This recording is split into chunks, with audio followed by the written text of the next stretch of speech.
Saudara, pernahkah kita merenungkan mengapa Yesus harus menderita sedemikian rupa di atas kayu salib hanya untuk menebus dan menyelamatkan kita dari dosa?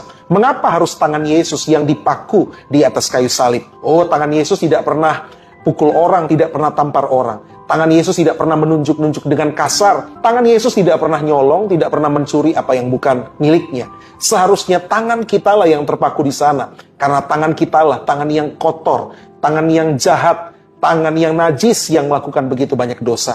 Kenapa harus kaki Yesus yang dipakukan di atas kayu salib? Kaki Yesus tidak pernah pergi ke tempat pelacuran. Kaki Yesus tidak pernah pergi ke tempat-tempat dugem. Kaki Yesus berjalan keliling untuk mengabarkan berita Injil. Kaki Yesus berjalan keliling untuk menolong orang-orang yang kesusahan, menolong orang-orang yang membutuhkan. Seharusnya kaki kita yang dipaku di atas kayu salib.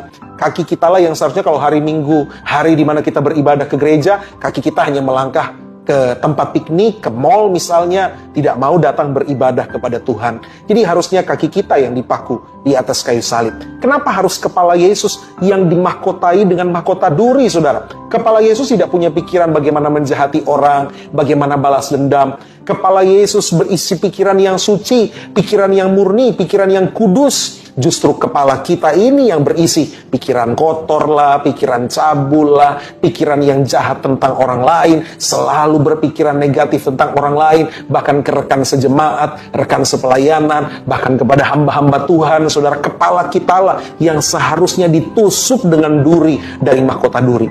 Kenapa harus mulut Yesus yang minum anggur asam, saudara? Mulut Tuhan Yesus tidak pernah mencaci maki, mulut Tuhan Yesus tidak pernah memfitnah, mulut Tuhan Yesus tidak pernah kasar kepada orang. Oh, mulut Tuhan Yesus tidak pernah memfitnah orang sana-sini, menghasut, menyebarkan hoax, menyebarkan ujaran kebencian. Mulut Yesus selalu memperkatakan hikmat. Mulut Yesus memperkatakan kasih. Mulut Yesus memperkatakan hal-hal yang baik. Mulut Yesus mengajarkan kebenaran. Mulut Yesus memberitakan kerajaan Allah. Harusnya mulut kita yang dikasih minum anggur asam, karena mulut kita ini penuh dengan dosa. Mulut kita memperkatakan kata-kata yang kotor. Mulut kita selalu penuh dengan gosip, selalu fitnah sana, fitnah sini. Jadi harusnya mulut kita ini yang dihukum, saudara.